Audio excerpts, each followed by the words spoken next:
What's up, guys? So today I just like to talk about transmissions and star intelligence. So how do we connect with that? And there's many techniques out there, there's many ways, great meditations. I just want to talk today about how, I've been kind of unconsciously and subconsciously doing so, and put it in a context for you to also do so.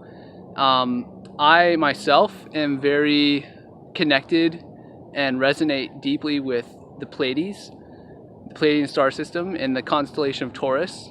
And I look at that constellation out in the sky, and just by looking at the light that it's transmitting and it's shining onto us on Earth, it allows your awareness to soak in that intelligence, that kind of time and space, that reference point of the Pleiades or any other star system. So if you kind of looked at the menu, so to speak, of star races and have looked over and seen what would resonate with you, there's Arcturian, there's Orion, there's Andromedan, there's Pleiadian, there's a few more, that I'm not coming to mind right now.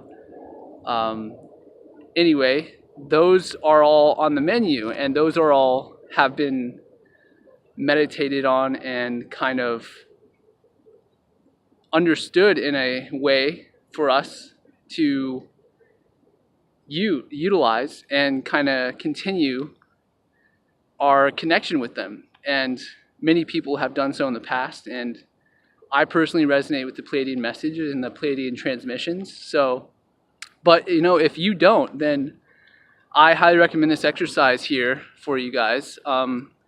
So if you just kind of look out at the stars at night, and if you are unable to live into a very populated city like DC or Seattle or LA or even Phoenix. I live in Phoenix, and it's quite difficult to see some stars, but I can see the Pleiades pretty well right here. But I highly recommend that you kind of go out at night, and just before even naming stars, which astronomy is, right? It's the naming of stars.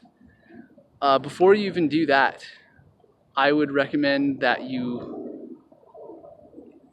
get clear on, just browsing around the stars, and without even being concerned or interested so much in the names of the stars or whatever, and just see what star cluster, what stars like inspire you and resonate with you. So, and when this happens, then you can go about this browsing in a very open and freeing way that allows you to transmit and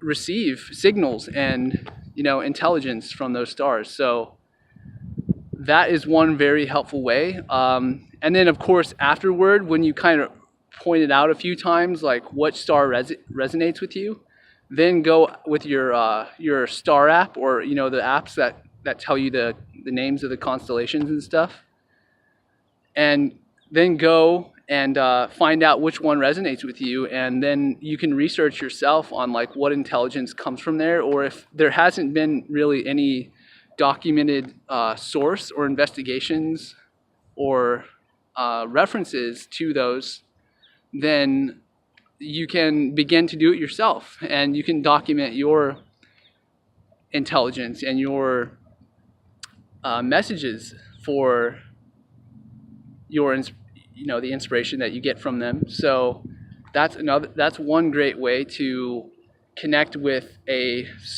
stars, because stars are ultimately higher intelligence than planets or even humans, and they are very high frequency beings, just like the earth is a being, and just like we are, and everything around us is light. So another fantastic meditation to do is meditate on focusing that everything is light. So see everything within your mind's eye, within your imagination, as light.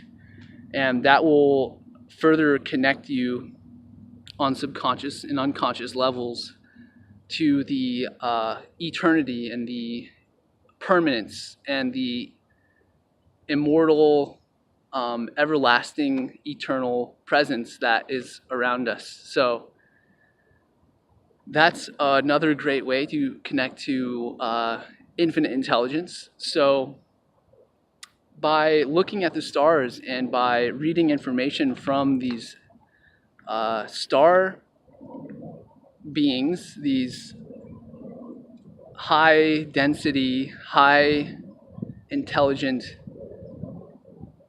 beings that are stars, and the stars have what they call light beings that also work with that star and work with the planets and within that star. So it's kind of a little bit of a hierarchy. I hate to say it is, but they all have their own portion and their own frequency and their own matrices and vortices that they operate on. So they all have a very important role, and none is more important than the other, because all is trying to become one with all that is again. So that's the ultimate goal, is to become more free, more masterful, and more willful in your own desire to love and be loved. If you are service to others, if you're service to self, then it's a little bit different. But ultimately, service to self will get to that point of loving and receiving love from everybody. But anyway,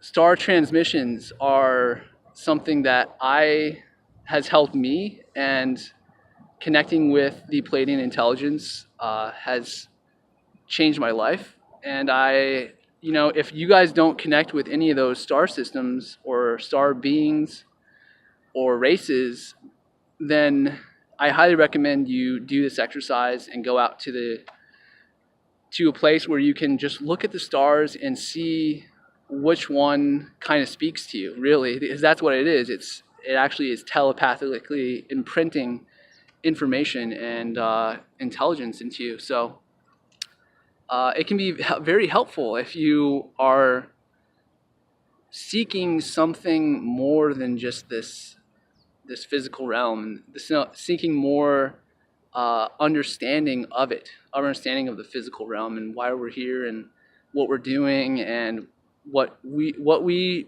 could be doing or what we want to be doing.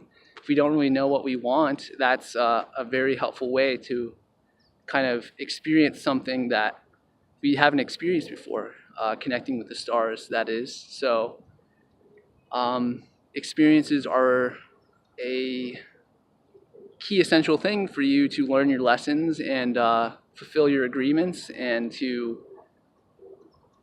understand your ultimate reality as you see fit, because that's what you create. Your thoughts are what impose the physical experience. So, understanding that we are eternal and we are star beings, we are light. We can connect with the light of other planets, other star systems, other star beings, other high frequency, high density intelligence. And the more that we receive and transmit this data, this information, this inspiration, the more that we can become light, the more light can pass through us. And, light is intelligence, light is information. So when we're tapping into the sun or the moon, that we're tapping into the intelligence that it has. And if we're tapping into the intelligence of another star system, we're tapping into the experience, reference point, its own unique individual location in time space where it can transmit information and we can receive it and we can retransmit our information. And it's just a matter of connecting more of all that is with each other. And experiential knowledge of this connection is the utmost importance. You can't just, you can't just propagate or disseminate or just share information from others. You have to be like open to receiving your own experience of it, and being that will help you know and be more confident in your own purpose, your connection, your power, your will, your desires, everything. It will help in all areas of life. So just to be a healthy, happy, loving, wise, and intelligent being, more and more. So that's one wonderful exercise there. I gave you a couple, meditating on as everything is light as well. And, just keep in mind, again, that we are receiving and transmitting information in everything and all that we do. So be mindful of what it is that you are transmitting and emitting and, vibrating on and kind of emanating from that, so that you can impact others in a positive and helpful way that is also inspiring and that is also uplifting and loving. So let's get more connected, guys. Let's become more connected with each other, every being on earth, everything on earth, all creation, all stars, all galaxies. Let's just make it all one thing, one again, instead of separating ourselves more and more with all this technology and all this need to acquire and maintain this form of physicality. So thanks so much, and comment in the section below. Make sure that you subscribe and like, and get all my notifications with that little bell there. And I'll see you guys on another one. Thanks.